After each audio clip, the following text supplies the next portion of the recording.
right, everybody, welcome back to another episode of the Fearcast. This is the podcast dedicated to OCD, anxiety spectrum disorders, social phobia, specific phobia, that sort of stuff. Stuff that we can be afraid of. How's that? Which just includes regular life, right? Normal situations that we should be fine in, but we get caught off guard. Our brain gets the best of us, starts telling us these dumb stories about ourselves, our future, our reality, our possibilities, and we respond to them. So, that was a very weird intro. I'm your host, Kevin Foss. I'm a licensed clinician, and I specialize in the treatment of OCD and anxiety spectrum disorders. If you are new to the show, go check me out at fearcastpodcast.com. This is a question and answer based podcast where you can send me in questions, and I will answer them on this very show. Not all the questions are going to be answered on today's show, but a couple of them, and then that way I can save them and do future episodes. I suppose that makes sense. Anyways, we're going to answer two questions. I'm going to answer two questions from you, the listeners. So if you have a question, go to fearcastpodcast.com. No question is too big. No topic is too weird. I'm here for it. You can ask anonymously, which is the best part. Ask the questions about the thoughts that you've never told anybody. Ask the questions that you're worried about telling your therapist, because, man, what would they say? About the questions that your partner, you're afraid that you don't want to bring to your partner because you're terrified of what they might say. That sort of stuff. That's what we're about here. Because these are all thoughts, right? These are all the stuff that we can all think about. Some thoughts are scarier than others. Sure, I'm here with that. But we're here with them together. So feel free to check me out as well over at the Instagrams. I am Fearcast Podcast over there. I wasn't super creative with that. Thought worked for the website. It'll work for the Instagrams. Check me out over there, and sometimes I'll post new things. I am presently in the works with someone, the good Kelly Frankie, if you're familiar with her, to do some question and answers over there. There will be more information about that in the future. But until then, you'll have to just wait with bated breath. I know you're all excited. So, as I previously mentioned, I'm going to be going over two questions today. But first, I'm frazzled. Today, I'm frazzled. As many of you are, perhaps, but probably for different reasons. So, I had this whole plan. I'm going to come into my office Saturday. I don't normally record on Saturday. I normally record on Thursdays, but my schedule's been bonkers, so I can't fit it in. So I come in on Saturday. I'm like, man, no one's going to be here. It's going to be quiet. It's going to be nice, right? Nope. Get to my office. There is a man with a chainsaw. No more than, I'm going to say, 20 yards from my office, and it's loud. And with my fancy mic, you can hear it, and it's super obnoxious. Now, if you've ever listened to a podcast where there's stuff going on in the background, you know how obnoxious that is. And I don't want to subject all of you, dear listeners, to that. Plus, I just didn't want to hear it and then have to hear it again when I edit. So what did I do? I grabbed all my stuff. I moved it to a different room. Here's where I am. I am presently, as we're talking, instead of in my lovely office that I decorated and love it so much, instead I'm in my tech closet. I am in arm's reach of just like boxes of coffee K-cups, microwave, filing cabinet. I'm stuffed in here with all of my recording stuff. It's not the most comfortable, it's not the least comfortable, but I'd prefer to not do it. So this is not how I wanted my day to go. And I think that, so I'm going to wrap this up into something that I think we can all perhaps sit with. We've all dealt with something like this, right? We try to go on with our day, and it just doesn't go the way we want them to. Sometimes it doesn't go the way that we want it to because of obsessive thoughts, because our anxiety kicks up, because our depression kicks in, because just some unforeseen event gets in the way of the stuff that we want. Now, for some of us, it throws us off. For some of us, it throws us off to the point where we feel like we can't really rally, kind of come back from it. Sometimes just the fear or the worry of getting thrown off is going to be enough to keep us from even trying that thing. It's kind of this idea of like, can I even handle it if, the S hits the fan, as it were? If the worst case scenario happens, can I even deal with it? Now, sometimes with our fear, we just go, no, I can't. It's too much. It's too much for me. I don't want to deal with it. I can't handle it, right? Or we say, I don't want to deal with it, or I can't stomach the thought of that thing happening. Now, you wouldn't be alone if you have that thought. I get it. I've had those thoughts. I with some things in my life, I get those thoughts presently. And they're kind of overwhelming. They're kind of frustrating when we get them.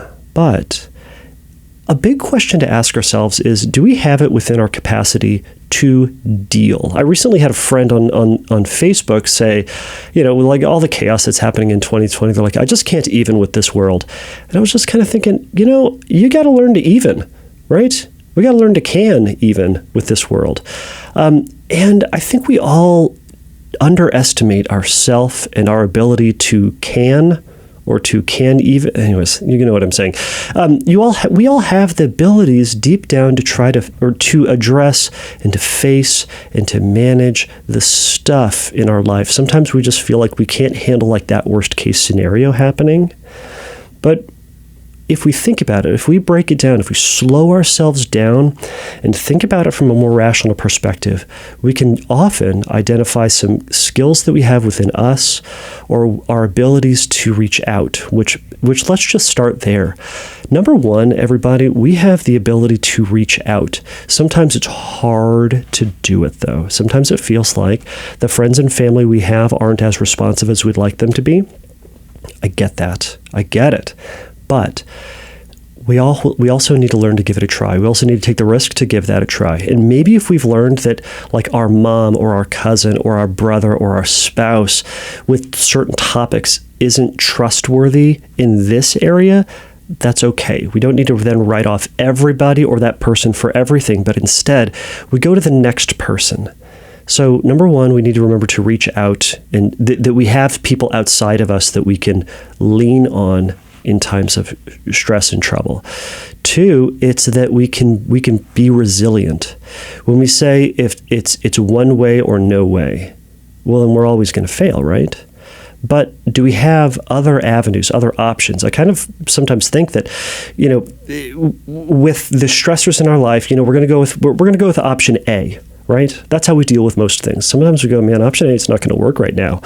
So that's fine. We go to option B. If we let the fact that option A doesn't work destroy us, we're going to have a very long life. And it's going to be really rough. So we go to option B, right? Got flexibility. We're going to go to option B. Sometimes B doesn't work. So we have to go to C, and that doesn't work. And sometimes we go all the way to Z, and then this is when hopelessness kicks in for some people, right?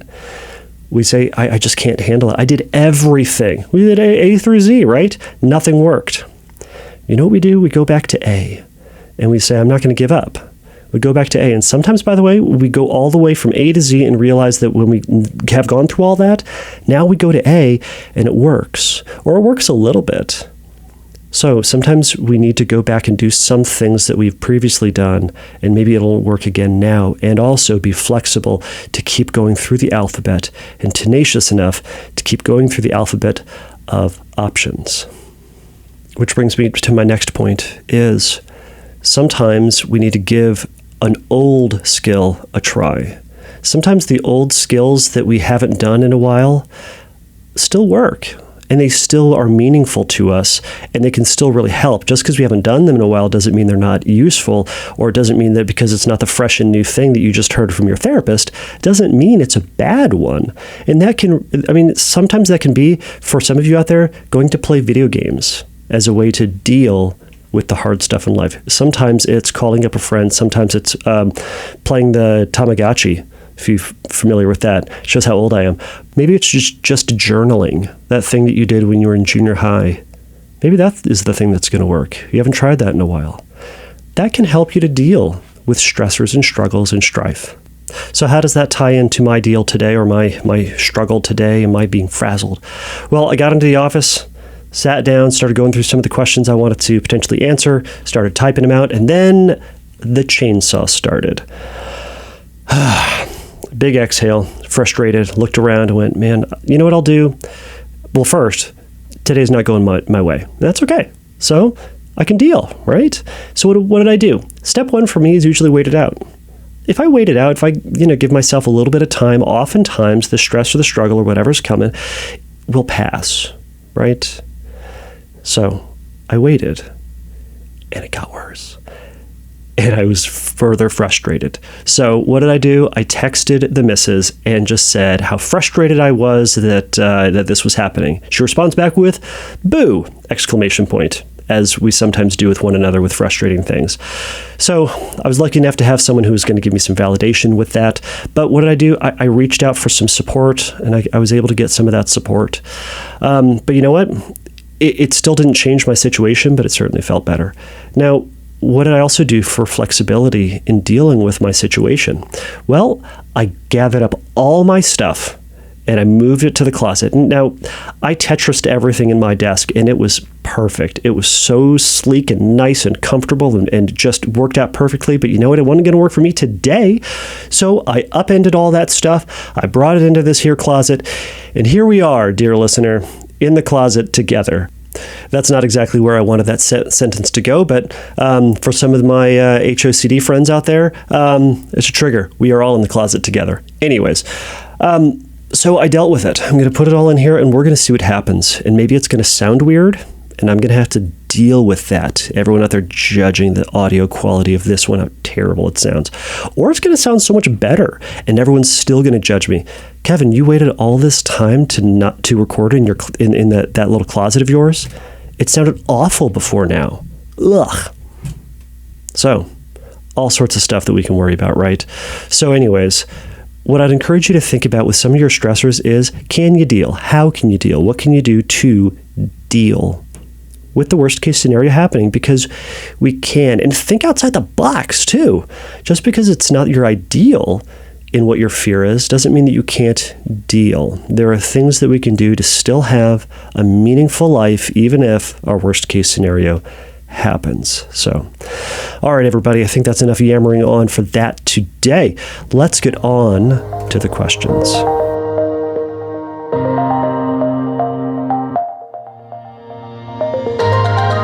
All right, so this first question comes from Christian. He asks, "Hello, I am a gay man currently struggling with transgender-themed OCD that seemed to hit me like a ton of bricks. Whenever I've researched my theme, with it being a lot more of a newer, dare I say, trendier theme in OCD, it always is explained as an extension of HOCD. I listened to your episode about HOCD as they share a common ground of being related to the person's identity. In your HOCD episode, you lightly grazed transgender-themed OCD, and I was wondering if, to give me and the small community of TOCD sufferers one more resource to help us out, with an example ERP script just like the HOCD episode. Thank you. You are really helpful." All right, Christian. Well, thank you so much for that. I'll be honest, I was super excited when I got this because I haven't had a chance to answer anything about TOCD. There isn't a whole lot of talk about it, and you're right. It is kind of this newer, trendier, not more interesting, but more. It's new, novel, right? There isn't much out there, and that can certainly make someone who's suffering with it feel like they're further alone, right? If you go on the internet and you're trying to find out, is there anybody else like me out there, and you're not finding anything, you come to the conclusion, I get it, that you're the only one. Or if there's so little information out there, you can still come to that same conclusion that it's so exceedingly rare that, I'm screwed, right? So, Christian, thank you for being bold enough to message me with this question.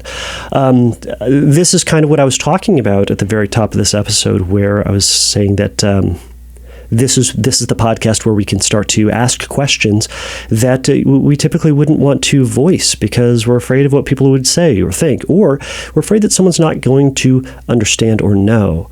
So, thank you for trusting me with this question. All right, so first and foremost, before I even get on to answering this or trying to get into any sort of script of any type, I just want to put a little disclaimer up here that gender and sex do mean different things, and I will probably use them incorrectly, and I will mix them up, and I will say them wrong, and it's because I make mistakes sometimes, and sometimes I'm just not very clear, right?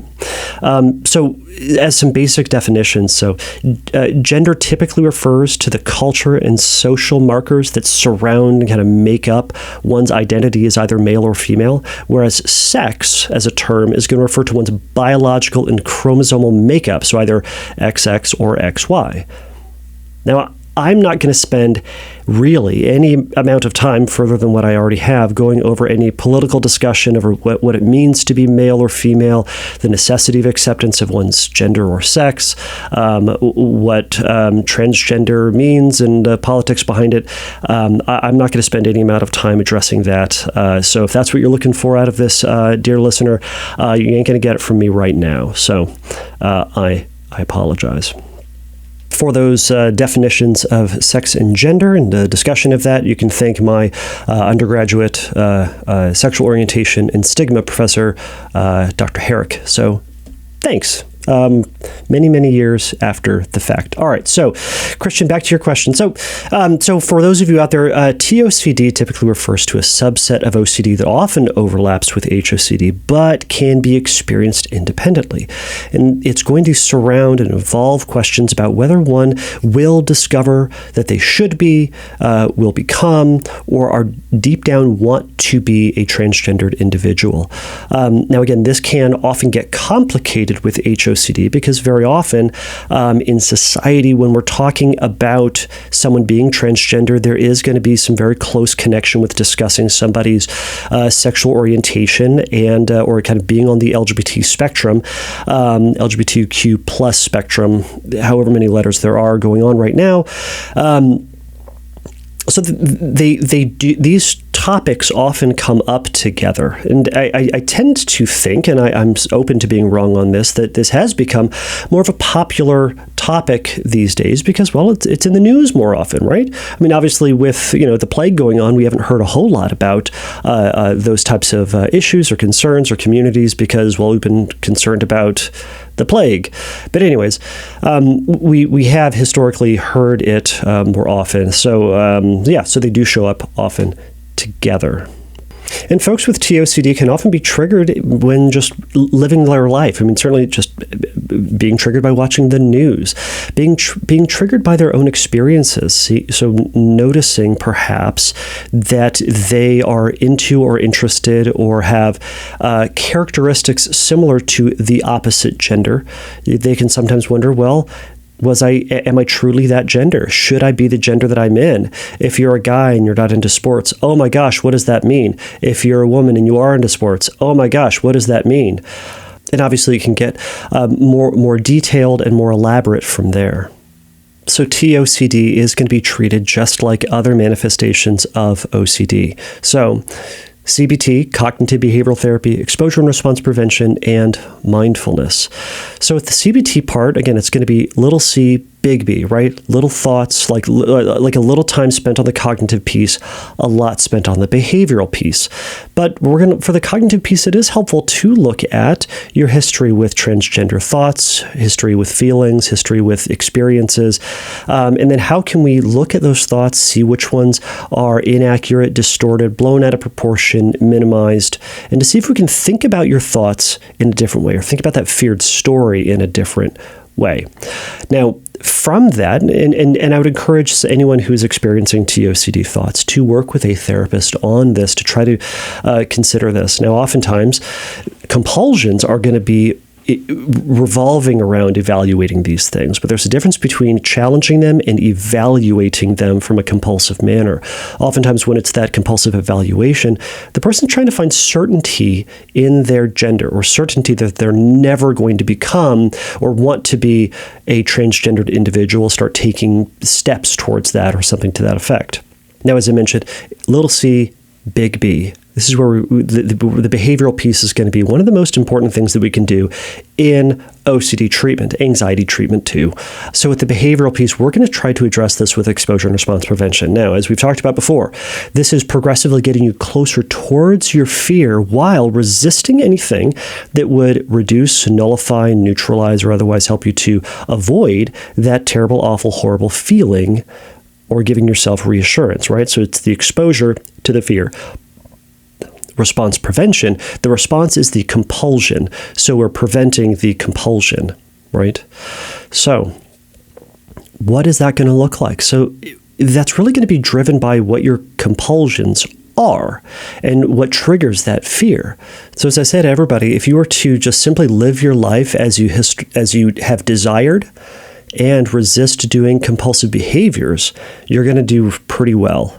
But that's easier said than done, obviously, right? So what do? We can put together a list and thinking about all the different things that trigger your anxiety and say, you know what, I'm just going to go do those things because screw it. I've spent this time in my cognitive restructuring, doing the CBT aspect, challenging the thoughts and realizing that, you know, my thoughts are just thoughts. These feelings are just feelings, and moving forward with it, and we're going to see how it goes, right?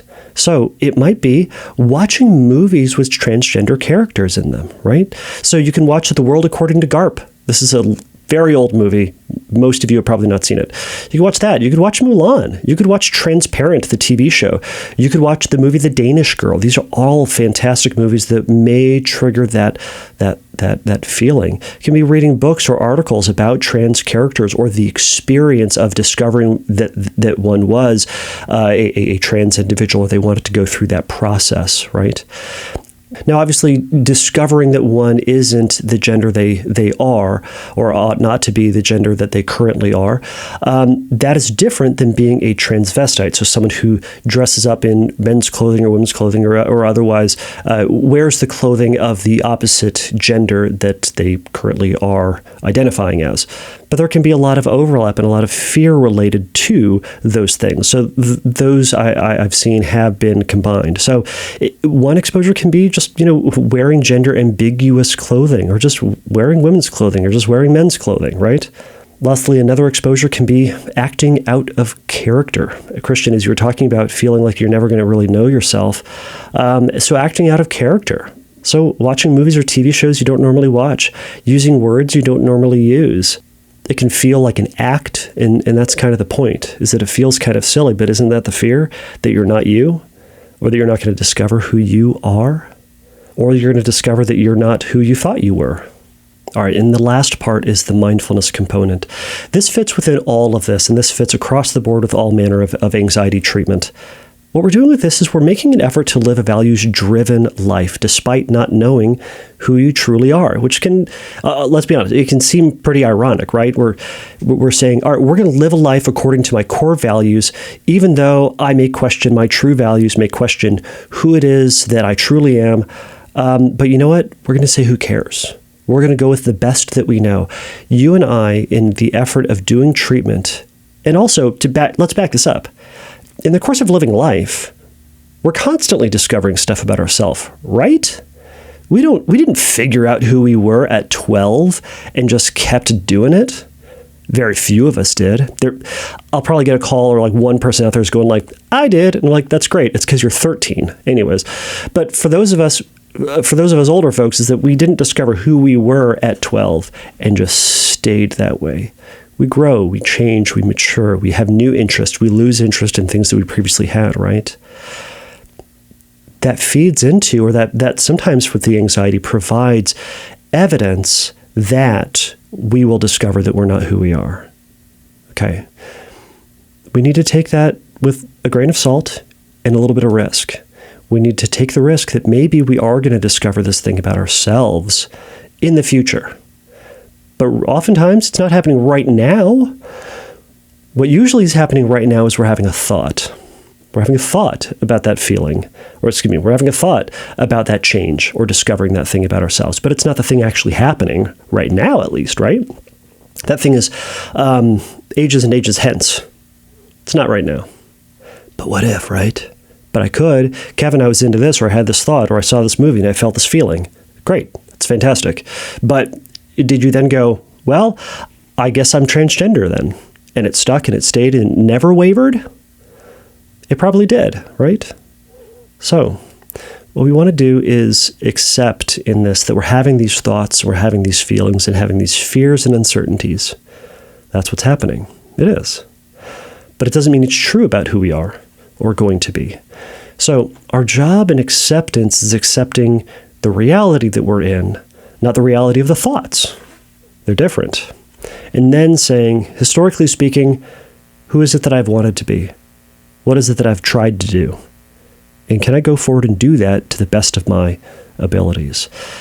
You said, hey, Kevin, can you put together an acceptance script just like the HOCD one?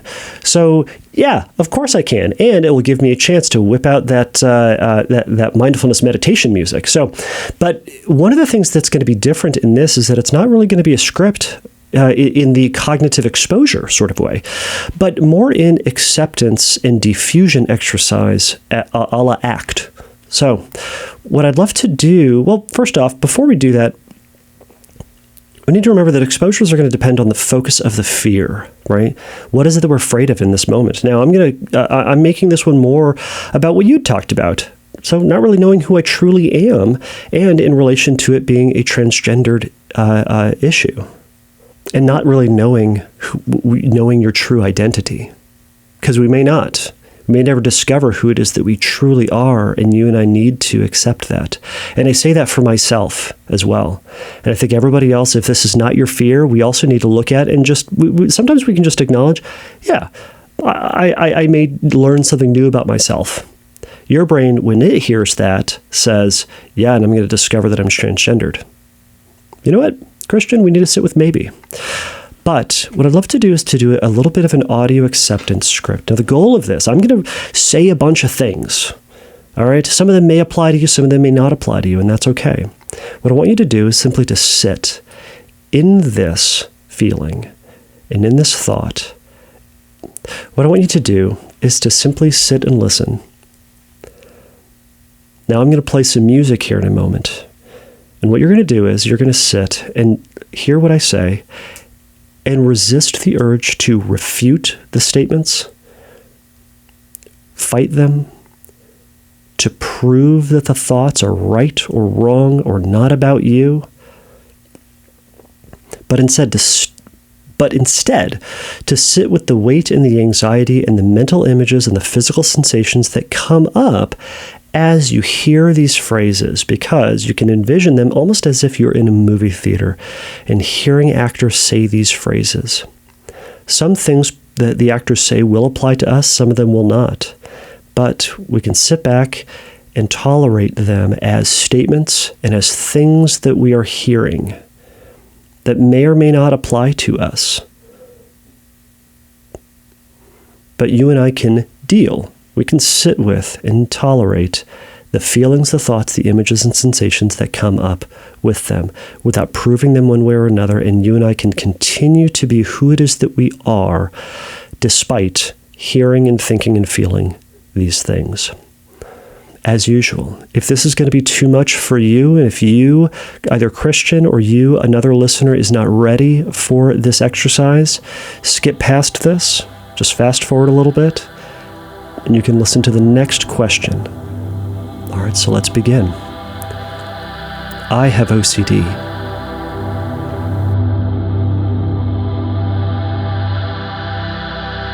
I have doubts.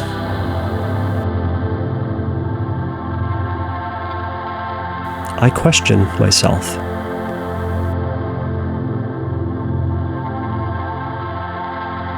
I question who I am.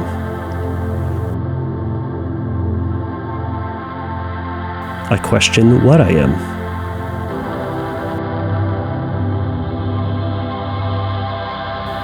Am I truly male?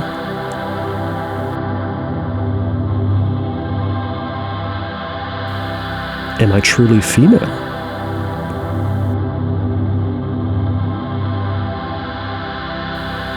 I might not know who I am.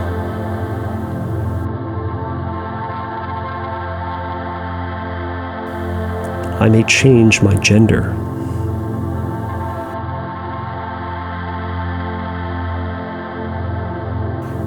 I may never be happy with my gender.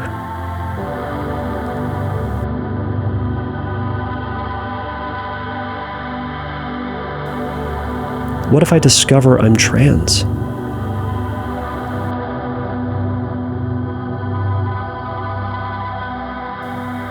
What if I want to be trans?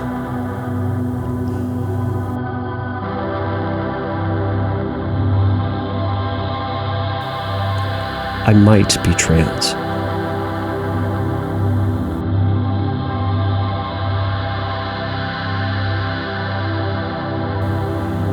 It would be easy for me to discover that I'm trans.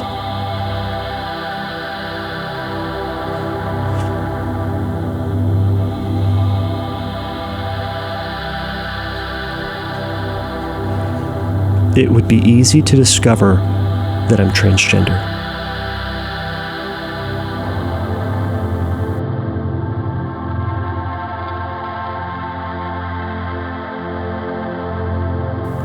I may question everything about myself for the rest of my life.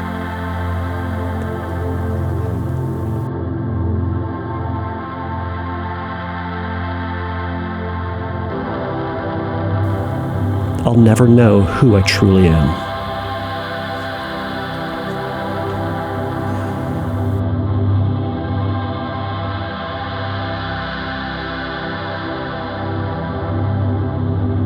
All right, Christian, thanks so much for sticking it through that exercise. What did you notice? What did you think about? What went through your mind? How did you feel? What did you notice about the feelings throughout that exercise? Did it get worse? Did it get better? Where was the feeling located in your body? Did it shift? What was surprising about this to you? What have you learned about your ability to resist fixing or solving or negating these thoughts?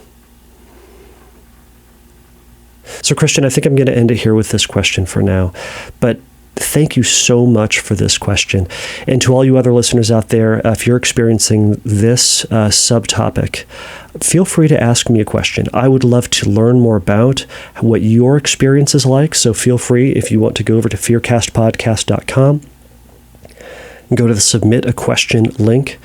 Describe what your experience is like. I would love to hear how you have dealt with it, how you've experienced it. What limitations have you found because of it? And what are you doing to overcome this fear and to get back to your life? I think that would be an interesting topic. So if you want to share that story, I would be happy to share these stories, your stories. And again, they can be anonymously in a future episode. And we can dedicate a whole episode to them if we want to. So again, Christian, thank you so much for this question and best of luck.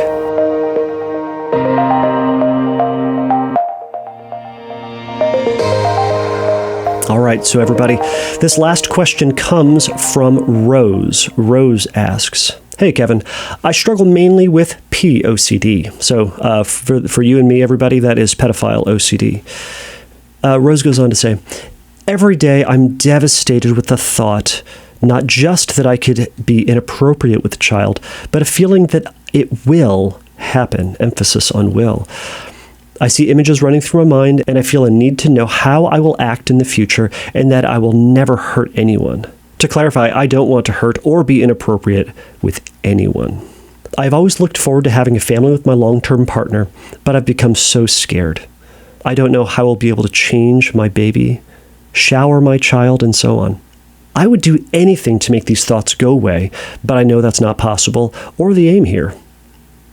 I have no idea how to accept uncertainty on a topic like this.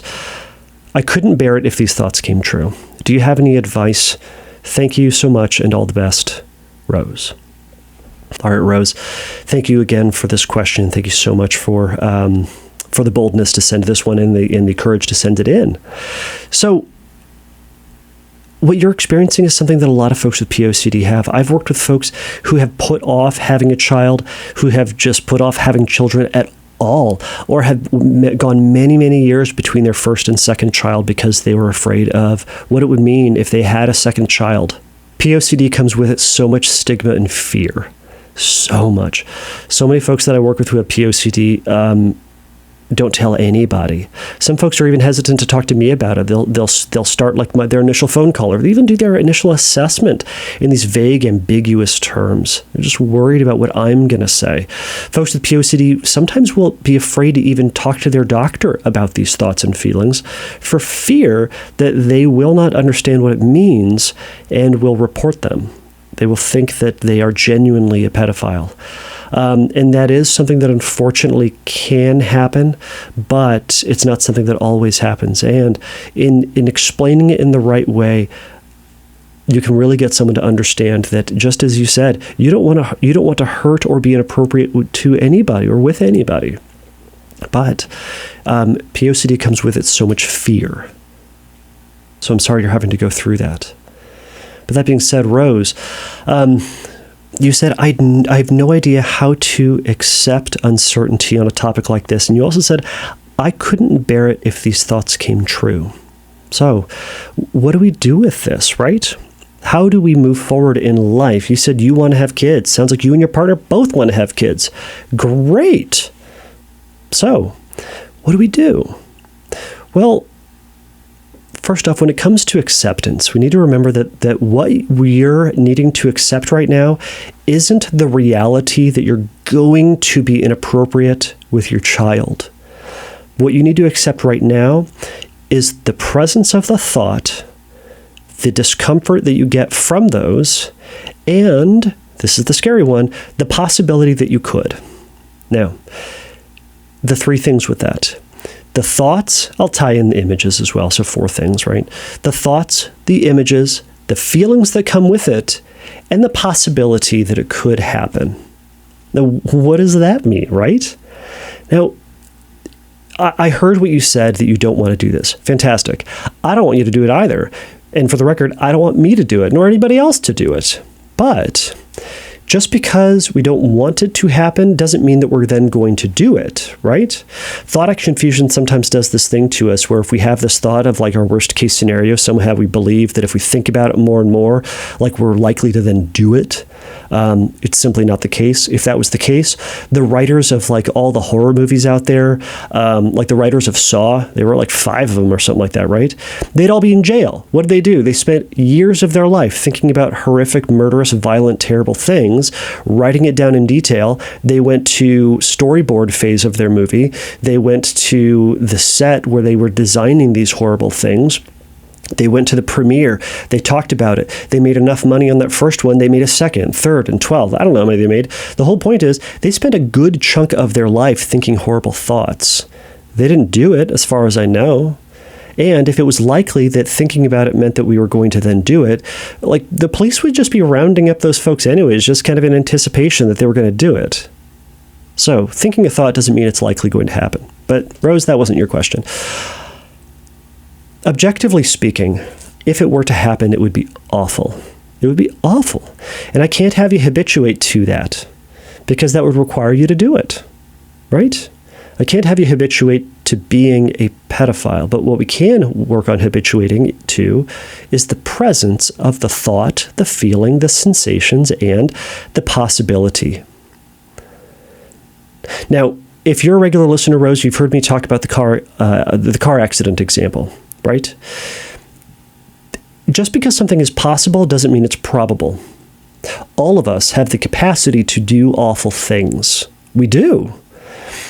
And furthermore, we are all open to the possibility of terribleness happening in our life to a certain degree. You're kind of saying, I'm not open to this one. It's simply not okay with me. But you're open to terrible things happening otherwise. You're open to getting into a car accident and dying, or becoming maimed, or becoming paralyzed, or something awful happening in a car, simply by the evidence that you're probably going to get into a car today and drive. And if it's not the car, it's a ferry, or it's going to be the tube or the subway for us Americans. It's going to be something like that, right? Some conveyance where we're going to go faster than walking or even riding a bike. And you can get messed up riding a bike. Anyways, the whole point is we're open to the possibility because we're saying, I'm going to get on this thing, this 2,000-pound death machine, and I'm going to hope for the best. Now, we haven't died in a car accident yet, so we kind of go, I'm probably not, but we know that it's possible, right? So we get in the car and we trust, and we hope, and we rely on our driving capabilities. We trust in the rules of the road. We trust in, generally speaking, that other people around us don't want us to get hurt too, right? And that's all based on our experience and what we know about other people. But we take all of that and we use that as the launching pad to getting in our 2,000-pound death machine and hoping for the best, right?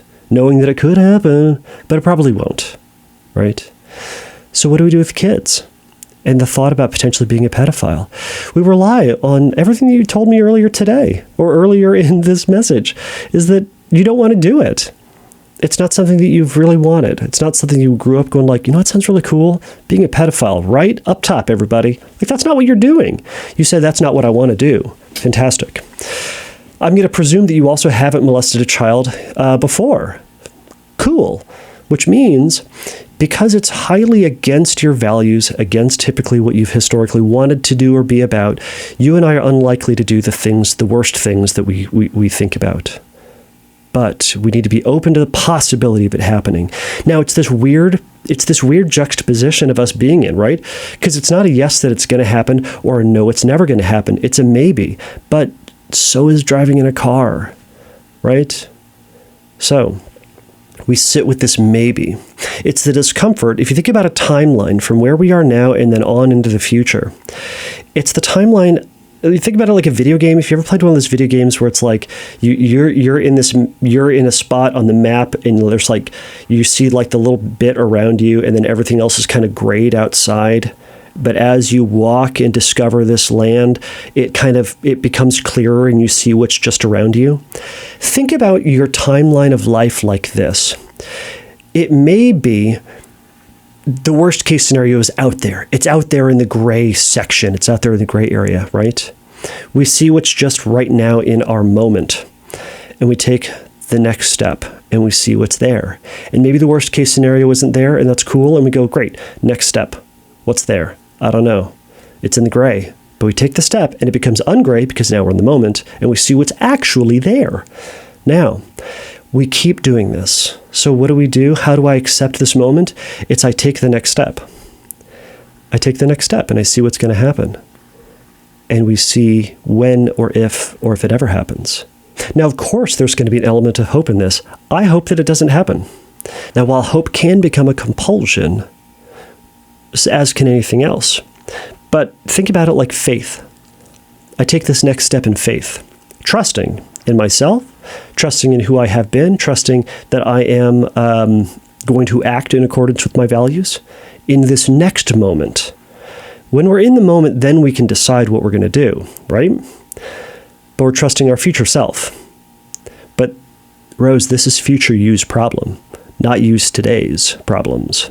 Because you can also think about like the other scary things that could happen in the future, right? How will you react when you get arrested for embezzlement from your company? I don't know either. I don't even know if you'll do that. But you can ask that question, right?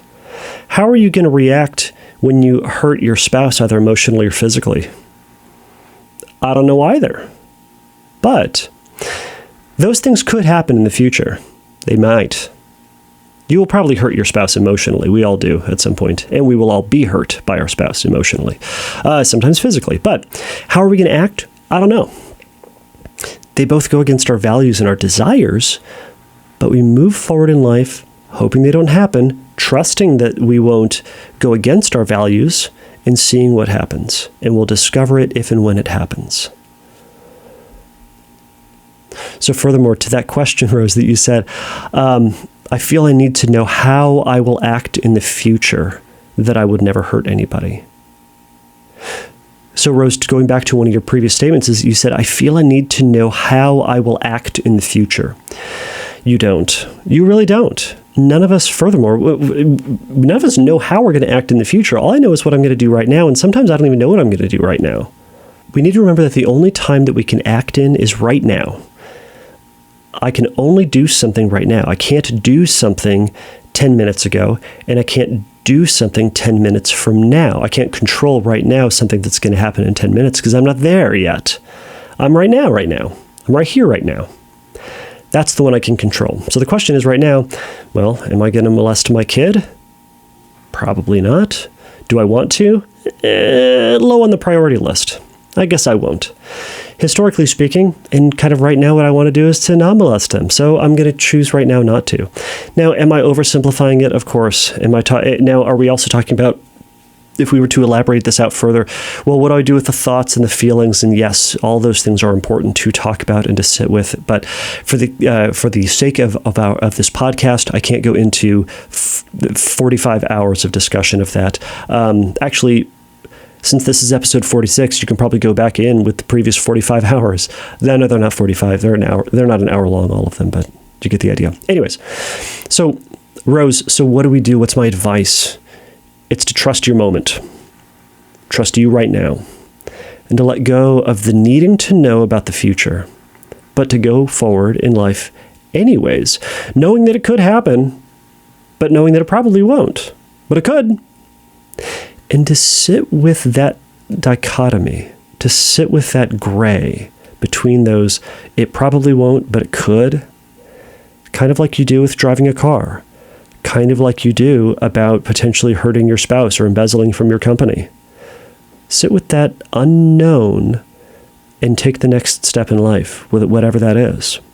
Challenge yourself as well. If you are working with a therapist, and I highly encourage you to work on this because this is overcomable. It will come down to you taking that risk at some point. But to work with a therapist on challenging the legitimacy of these thoughts, to notice how you are doing compulsions, where you're doing compulsions, to try to give yourself that certainty because you cannot be certain about this.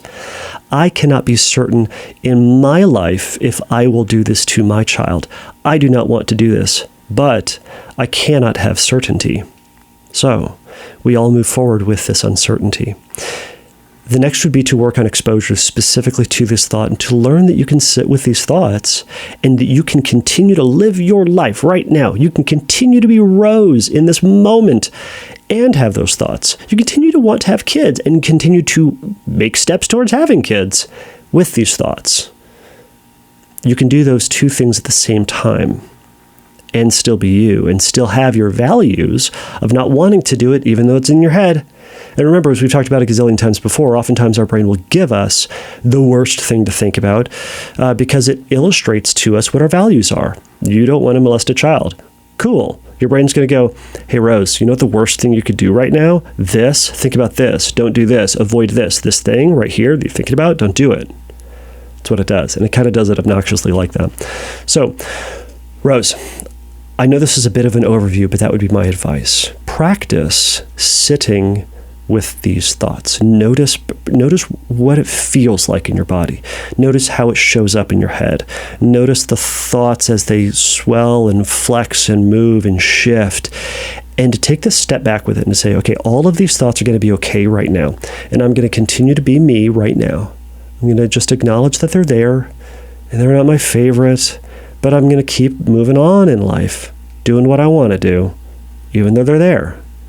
So I know all of this is easier said than done, Rose, but it's a practice that you can work on with a therapist. But I appreciate you bringing up this question. I think a lot of folks have this question and kind of wonder what to do and how they're going to be able to get through it. So thank you so much, Rose, and best of luck. All right, everybody. Thank you so much for making it through the 46th episode of the Fearcast. So there are fun stuff coming up on the podcast. I've got a series coming up that I'm kind of excited about, and it's kind of in the works. I'm working on it slowly because my schedule has been bonkers, as I've mentioned. So furthermore, be on the lookout for news and information about a pairing up, a teaming up with Kelly Frankie, the great and powerful and brilliant Kelly Frankie. So as I mentioned in some of the questions, if you have a question for a future podcast, shoot me an email or message me over at fearcastpodcast.com. If you want to share your story about TOCD or even POCD or any other type of OCD, let me know. I would love to have a collection of these stories and just do some feedback episodes or just do a sharing episode where I will read your stories, or if you want to audio record your own story, let me know. To that point, I've been thinking about this a lot. If you want to be on the show, message me. If you would like to share your story about what your life has been like, what you've worked on, how you've overcome OCD, or how you're in the middle of working through it, let me know. Email me. Now, by the way, I'll say this. Don't have your agent message me. I've had some agents message me. I don't want to hear it. I want to hear from you. You're the important person here, not your agent. It's a very weird scenario. Anyways, if you want to add something to these as well, something for either Christian or for Rose in these, message me as well. I'd be more than happy to add this to a future episode. All right, everybody, you've heard enough. Please remember the Fearcast is not a substitute for psychotherapy. If you have questions about therapy or need a little bit of help, go to fearcastpodcast.com, go to the Find Help link, and there will be some info for you there. All right, everybody, until next time, take a risk, challenge yourself, and don't take your brain too seriously. Bye.